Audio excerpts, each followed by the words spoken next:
A picada era quase invisível. No entanto, assim que voltaram ao carro, tornou a sangrar. E Nena da Conte deixou o braço pendurado pela janela, convencida de que o ar glacial das plantações tinha virtudes de cauterizador. Foi outro recurso em vão, mas ainda assim ela não se alarmou. Se alguém quiser nos encontrar, será muito fácil, disse com seu encanto natural.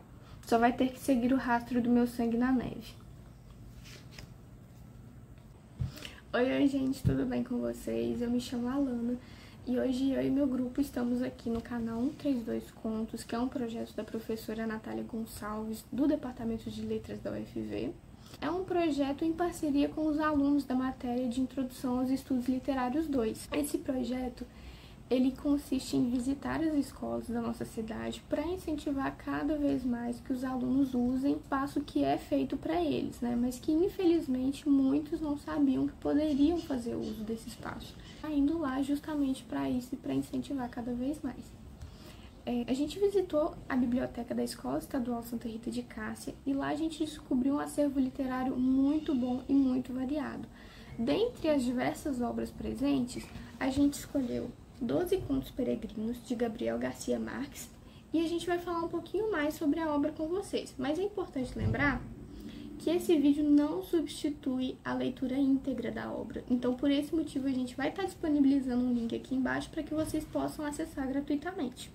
Agora eu vou passar a palavra para a Adriele, que ela vai falar um pouquinho mais sobre o autor. Oi, gente, meu nome é Adriele e hoje eu vim apresentar para vocês algumas curiosidades sobre o autor do conto que nós escolhemos. Bom, o nome dele é Gabriel Garcia Marques, um famoso e renomado escritor colombiano. Garcia Marques nasceu no dia 6 de março de 1927 e veio a falecer no dia 17 de abril de 2014. Uma curiosidade muito interessante sobre o autor é que, quando criança, ele teve muita dificuldade de aprender a ler, mas nunca desistiu de tentar. Sua autodescoberta veio quando ele encontrou o livro de Franz Kafka, intitulado como A Metamorfose, onde ele encontrou também o seu próprio destino, ou seja, a escrita. Durante a sua juventude, ele ficou conhecido como Gabô entre os amigos e familiares. Iniciou a faculdade de Direito, mas nunca concluiu o curso. Vendeu enciclopédias, foi jornalista, mas o seu sucesso arrebatador veio com a carreira de escritor. É considerado um dos autores mais importantes do século XX. É um dos escritores mais admirados e mais traduzidos em todo o mundo, com mais de 40 milhões de livros vendidos, traduzidos em mais de 36 idiomas. Mas bem, qual é o estilo de escrita de Garcia Marques? Bom, ele segue uma corrente literária conhecida como realismo mágico, fantástico ou maravilhoso. Os seus livros de ficção apresentam elementos mágicos ou fantásticos que são distantes da realidade. Desse modo, evidencia o quê? A deformação da realidade por meio de coisas ou fatos considerados estranhos. De maneira geral, o realismo fantástico, mágico ou maravilhoso pode ser caracterizado das seguintes formas.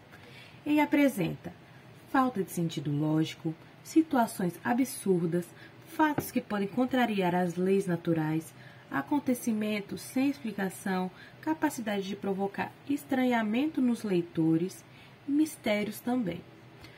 Isso tudo vocês vão encontrar no conto que nós vamos analisar hoje. Ele também é conhecido como o autor de 100 Anos de Solidão e Amor nos Tempos de Cólera. Ele recebeu o Prêmio Nobel de Literatura em 1982 pelo seu conjunto da obra.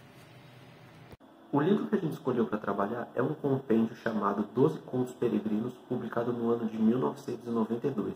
Como o próprio nome já diz, o livro traz um compilado de 12 contos escritos por Gabriel Garcia Marques ao longo de 18 anos. Entre esses 12 contos, o que a gente escolheu para trabalhar foi um dos primeiros a serem escritos, no ano de 1976, chamado O Rastro do Teu Sangue na Neve. E o que motivou a escolha do conto foi justamente o título. Ele chamou a nossa atenção desde o começo, ele é um título muito chamativo, muito atraente. Esse conto traz a história de um casal, Billy Sanches e Nena da Conte, só que o jeito que eles se encontram é um pouco diferente. O Billy era um bandoleiro, ele era um cara que cometia assaltos e furtos, e num domingo de praia na Espanha, a Nena da Conte estava no vestiário se trocando e a quadrilha do Billy invade esse vestiário. Quando o Billy encontra a Nena, eles logo se reconhecem porque eles eram velhos colegas de escola primária. Durante o assalto, Billy acabou machucando a mão, ele deu um soco na parede e a Nena percebeu e se ofereceu para levar o Billy ao hospital. Com isso, a relação deles começa e isso vai acabar num casamento e na gravidez da Nena. Logo depois de eles se casarem, eles resolvem fazer uma viagem de lua de mel para a França. A viagem começaria em Madrid e ela seria feita de carro, que foi um presente que o Billy Sanchez recebeu de casamento. Quando eles estavam se despedindo de alguns conhecidos, a Nena recebeu um buquê de flores e ela furou o dedo em um espinho. O dedo dela começou a sangrar um pouco, mas não parecia nada demais, era algo inofensivo. Eles se despediram de todo mundo, começaram a viagem, só que a Nena percebeu que o dedo dela não parava de sangrar de jeito nenhum. Eles tentaram de tudo, pararam em postos de gasolina, em farmácias, tentaram fazer algum tipo de curativo, só que nada funcionava. Ela enrolava alguns panos no dedo, só que todos os panos ficavam empapados de sangue, sujavam a roupa e nada funcionava. O Billy não dá muita importância para isso, ele está mais preocupado com o carro novo dele, em aproveitar o carro, e eles seguem em viagem. Quando eles chegam em Paris, a Nena, que já conhecia um pouco a cidade de viagens anteriores, acaba indicando onde tem um hospital e o Billy vai até lá com ela. Chegando lá, ela descobre que ela vai precisar ficar internada e o Billy, para visitar a Nena, vai precisar esperar alguns dias, quase uma semana. Bom, o restante do conto vai narrar basicamente o tempo que o Billy tem que esperar até o dia da visita. Vai narrar as angústias e os problemas que ele enfrenta até o final trágico da história. Bom, agora eu vou deixar vocês com o Henrique, que vai falar um pouco sobre as categorias da narrativa, mais especificamente sobre o narrador. Oi pessoal, uma das categorias da narrativa que vamos abordar agora é o narrador. Segundo o teórico Vítor Manuel de Aguiar e Silva, que também foi professor, escritor e poeta português, temos um narrador em primeira pessoa quando o narrador é aquele eu que se identifica com um personagem principal da narrativa, ou que junto participou, tornou parte ou teve conhecimento dos acontecimentos. Já o narrador em terceira pessoa, o eu, ele conhece todos os acontecimentos nos seus mínimos detalhes. Ele sabe a história de vida de todos os seus personagens e adentra na consciência de cada um. Normalmente, o leitor ele se identifica com o narrador em terceira pessoa. Por quê? Porque esse narrador ele tem um largo espaço na narrativa, tem um ponto de vista mais amplo e os personagens ele atuam sem interferência do narrador, agradando assim mais o leitor. No conto O Rastro do Teu Sangue na Neve, de Gabriel Garcia Marques, mostra uma narração em terceira pessoa. Mostra a viagem do casal Nena da Conte e Billy Sanchez de Madrid até Paris. Mostra detalhes da vida do casal, descreve os personagens principais, o passado do casal, da família do casal, das cidades em que passaram, e mostra também o lado psicológico do casal, principalmente o narcisismo, que é o sentimento de indiferença de Billy Sanchez em relação à sua amada, e também a ausência de empatia. Contudo, o narrador nesse conto ele é onisciente. Mas o que seria um narrador onisciente? O narrador onisciente é aquele narrador que sabe tudo sobre a narrativa e até dos pensamentos dos personagens. Me despeço por aqui e espero que tenham aprendido um pouco sobre a categoria narrador. Agora eu vou passar a palavra para a colega Alana. Bom, antes de falar do motivo da nossa escolha de categoria, é interessante citar as 5 categorias existentes em uma obra literária. Essas categorias são narrador, personagem, enredo, tempo e espaço. Mas entre essas 5, por que a gente escolheu a categoria de narrador? Bom, a gente escolheu porque o narrador ele tem uma presença extremamente marcante no conto a todo momento. É a partir dele que conhecemos o que cada personagem sente, o que cada personagem gosta, seus prazeres. Conhecemos também a mudança interior de cada personagem, ou seja, a evolução de cada um no decorrer da história. É a partir do narrador também que conhecemos o passado de cada um por meio das analepses, né, que são esses flashbacks, como a gente conhece mais, que nos permite entender o presente a partir de acontecimentos passados. E uma coisa nesse conto é que, apesar do narrador ter o conhecimento de tudo, ele nos apresenta os fatos na medida certa, sem atropelar a história e sempre mantendo uma gotinha de mistério. Então, uma parte que mostra isso muito bem é quando Billy está longe de Nena, por ela estar internada, e o narrador fica esse período de tempo somente na perspectiva de Billy, deixando a Nena completamente de lado. Então é por isso que escolhemos a categoria de narrador para apresentar para vocês, porque ele foi a dose certa de conhecimento que nos dava e de mistério que deixava. Olá, gente! Eu vou apresentar para vocês um pouco da nossa interpretação do conto, que parte da unidade de efeito que ele tem. A unidade de efeito seria a sensação que o leitor tem enquanto está lendo o conto. E, para nós, foi uma sensação de impotência, já que, como a gente está seguindo Billy, a gente não sabe o que está acontecendo com a Nena e não tem nenhuma notícia dela. É como se a gente estivesse na pele dele, sentindo essa impotência, sem poder fazer nada por ela. Além disso, a gente tem a dependência que o Billy tem dela, apesar dele talvez não se dar conta disso, até ter que se virar sozinho e tomar jeito.